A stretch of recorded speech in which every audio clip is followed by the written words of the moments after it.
Hey everybody, welcome to Drive Thru Review 477. Today we're going to take a look at Orphan Black, the card game. Now, as you can see, this is based on the TV show Orphan Black, which I enjoyed for a season and then stopped enjoying it about midway through second season. The premise of the TV show is there is a character, or multiple characters, played by the actress Tatiana Maslany. I probably screwed up the pronunciation, but she actually plays several clones of herself in the show, and it starts off very mysterious. You're not really sure what's going on, and then you kind of figure out that there's these different sort of factions or groups that are involved with the cloning, against the cloning, all kinds of stuff like that. And so what players are doing in the game is trying to influence and win over various versions of Tatiana here and get them to align with their particular faction. You're dealt a role card that says you belong to the black faction or whatever, and then you're trying to sort of manipulate through card play to get the different clones over to your side, but not be too obvious about it, because you don't want anybody to call you out at the end of the game and say, oh, you definitely belong to this faction. You're obvious, because you're going to give them a bunch of points possibly. So let's take a look at the mechanics and I'll tell you what I think of it. Okay, so here's all the cards and components that you get in the game. Each player is going to get a player board, and it's going to come with a little color and symbol. That's just going to show who they are. So for example, they're going to get this little marker here, and this is going to keep track of their score. And they're also going to get a accusation deck here, and you're going to use this during the course of the game to accuse players of belonging to different factions. You are a Neo-Lutionist, or in the black, or a Prolethean. And so before the game even begins, you're going to shuffle these up here, and as the rule books explains, we're going to take some cards out and stuff depending on the number of players, shuffle these up, and then deal one of these face down to each player. And you're going to see, so if I was dealt this card, I would be a Neo-Lutionist, and I would be specifically targeting these three clones, Rachel, Allison, and Crystal. Whereas maybe I give this to Billy, he's a Prolethean. He wants Helena, Cosima, and Beth to be on his side. He wants them to be Proletheans, whereas I want these three ladies here to be Neo-Lucianists. So you're going to be dealt those individually and secretively. You're going to get your accusation deck here, and then you're going to start seeding the board here. You can see we have a card here for each of the different factions set out in kind of a triangle. And then equal to the number of players, you're going to deal clones off of this deck here. So we've got Helena. We can see she starts as a Prolethean, so she's going to go here. And then we're going to then, if I'm the start player, I'm going to draw two cards off of this main draw deck here. And then we're going to take and look at them, and we're going to put one card face up and one card face down to the left and right of this particular character here. So we're going to set those like so, and then we're going to do another one. Then the next player to the left of me will draw the next one. We'll get Cosima here. She will become a Neo-Lutionist, and then they're going to take and look at two cards and put one face up and one face down. Maybe they'll do this one face down, this one face up, and then we'll do that so on and so forth until we have clones out here equal to the number of players. Then players will also have a hand themselves of three of these cards. And as you can see, these cards are going to be different things. They're going to be either a number, 1, 2, and 3, or they may actually be a character like art here. Now the characters have a little ability you can use for, or you can also use them kind of as a 0 in terms of the influence. So Cosima here's got 3 influence, and then we can't see that except for the one of us, and they've got 0 on that side. And then players are going to take turns playing cards out here in hopes of moving these different clones to their faction, or even trying to keep them with their current faction. If I was Billy there before, I had the Prolethean card here, but you can see I actually want Helena to stay Prolethean. I'll get some bonus points for that. And Cosima, which starts off a Neo-Lutionist, I want her actually to move over to Prolethean. Now, through card play and playing influence cards, you're going to try to manipulate that. But again, you don't want to be too obvious, because during the course of the game, other players can accuse you to be a Prolethean and stuff, and they're going to possibly get points for doing so. Now the way that a turn works is you can play one character card. For example, let's say I had art in my hand. I can play one character card and just do its ability. So this says look at an accusation card. So that's one of these cards here.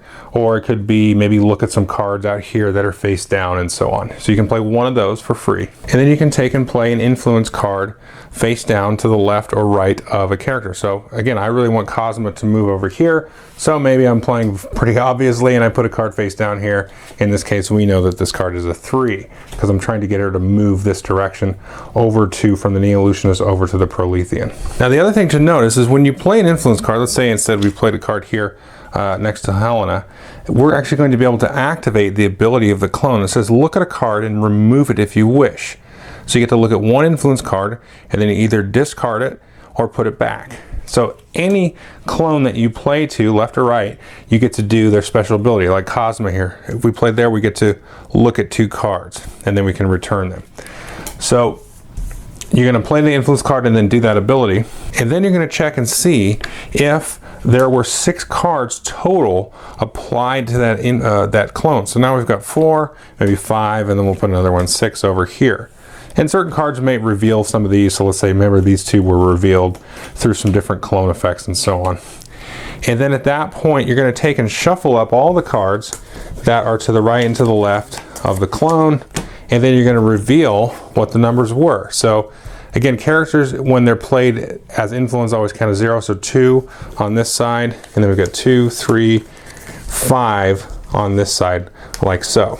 And then you're going to take a look at this number here.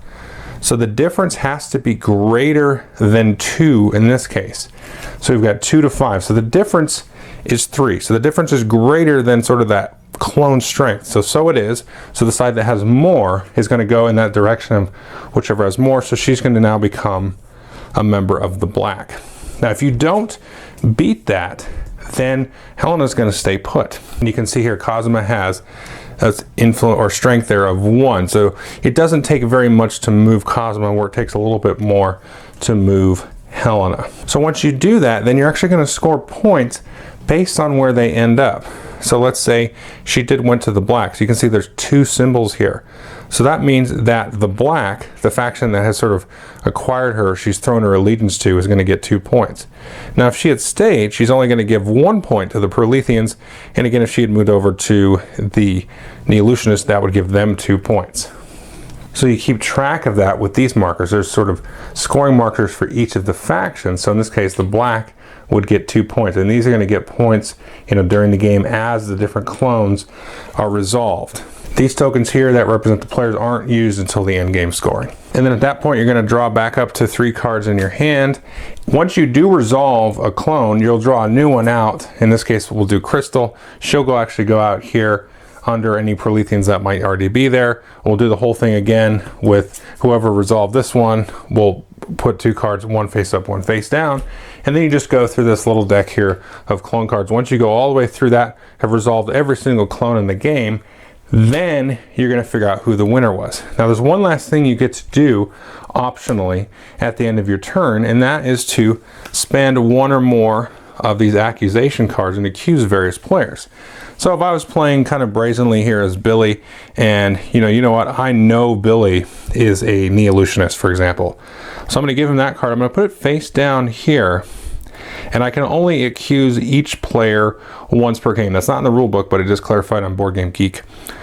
So once I've accused Billy, I've accused him. And so maybe the red player comes along, and then he also figures that, he is a Neo-Illusionist, so he's going to put that one there. So because he came in second, he's not possibly going to get as many points if he's right. But you can place these out, but you can target multiple players on a turn. So I could accuse, the black player on one thing, and then accuse the red player of another, and so on. So once we've resolved all the clones, everybody's going to reveal which faction they belong to. So everybody's going to flip up this card, say I belong to the black, and I belong to the black too, and so on. Now, if there's more than one player that belongs to a faction, you're actually going to cut that faction's score in half. So in this case, there were 2 black players. So this actually goes down to a 6 because we didn't know that, but we actually had 2 players working for them. So you know, their score isn't quite as impressive as somebody that was all by themselves. Maybe this nihilist guy was all by himself. And then you'll take and you'll put your tokens on whatever faction you were there. So if the black and the purple player were the black, they'll start with that many points. And then you're going to take a look at their special targets that they had here. So let's say the purple player, they actually captured Sarah and Cosima. They're going to get 2 points for each of them. So they're going to get 4 points total. So we'll go ahead and move that up here. Whoops, and they're going to move up here to 7 points. You're going to go total that up for everybody. And then you're going to take a look here at these accusation cards. Remember I said you're going to put these face down like this and go from there. So what you're going to do is actually work left to right. So in this case, we've accused, well, that's wrong because it's the same player, but pretend this was a different player's card. You go left to right, so you can say, oh, okay, was I a neo-illusionist? Let's say, yes, he was. So we'll leave that there, and then whoever accused them will score 3 points. And then the next player would go, and you flip that up, and you're like, oh, no, you accused me of being in the black? Well, no, that's not true. So I'm going to take and just put that card there for now. And then anybody else that had another card that was maybe down the row here, they would shift up. And so the next player here would get 2 points because they were correct on the neo-illusionist. Now if they were wrong, let's say they put the Proletheans, they would shift up, oh, that was wrong. And then these cards here, anybody that was wrongly accusing you, they're basically giving you a point. For each wrong accusation, you get a point.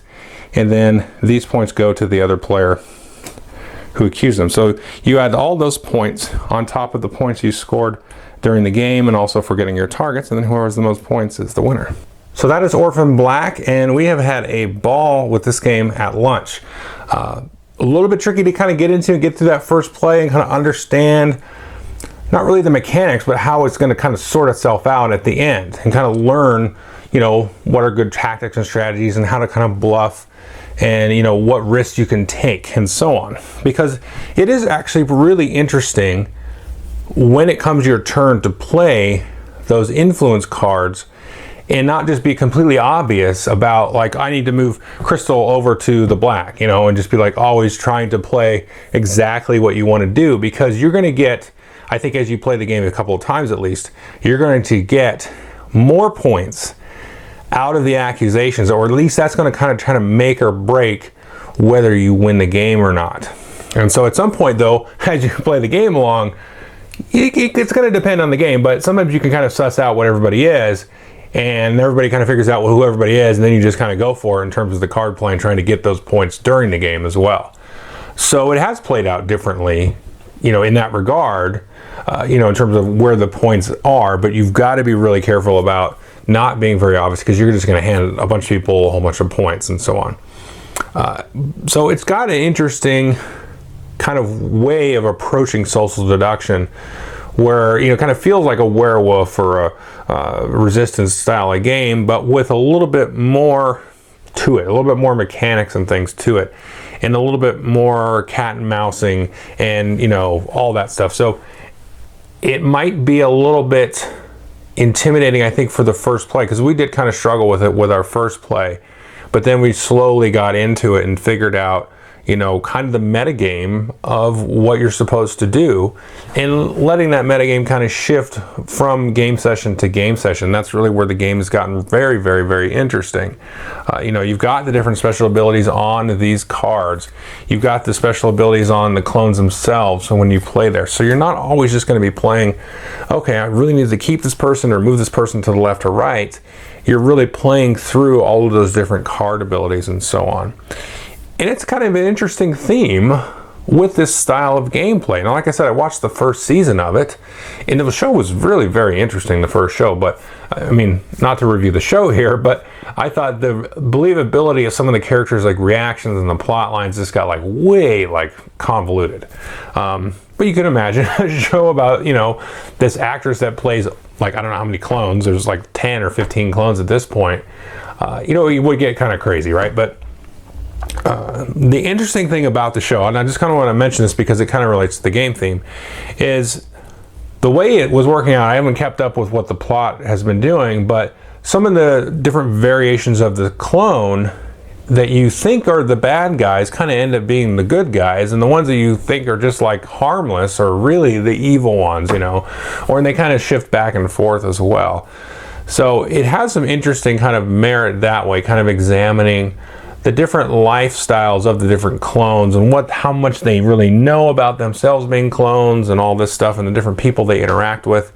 Because they go through all walks of life, which is a really interesting thing as well. So that whole aspect of it was really neat. But then when you get into like the whole like sci-fi plot of these evil shadow corporations, it got really like, huh? You know, just got kind of crazy. But the game in that sense really does kind of evoke that attitude of the show where the characters don't even know sometimes why they are believing, you know, one sort of faction or representative or who belongs to who. So it's really murky and cloak and daggery, and it's like I don't even know who to believe or who even knows that they're lying, or you know what I mean. So it's like there's like amnesia and stuff in the show, and it just gets convoluted in that way. So it really fits the game. Like if somebody said you want to make a game about Orphan Black, I would be like, how would you do that? Well, I think like this. This is how you would do that. And so, you know, the players aren't necessarily and the rules may say, but when you play the game, you don't necessarily feel like you are a person in the show, but you could be. You could be, you know, like the president or whatever of one of these organizations, or you could be another version of one of these clones as well, trying to get them to come to your side. But I like that. There's kind of a murkiness there that kind of fits the theme of the show as well. So if you like the show itself, or liked it at one point, like myself, I think you would really get a kick out of this.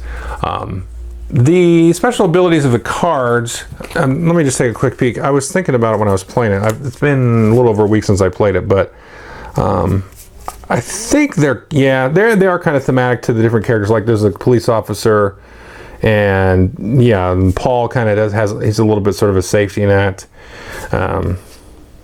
And the Dr. Leaky, yeah, they are a little bit thematic. So it does kind of make sense in terms of what the special action cards. Now, the clone abilities do make some more sense. I mean, they're pretty abstract, like look at cards, you know, lock cards so they can't be moved.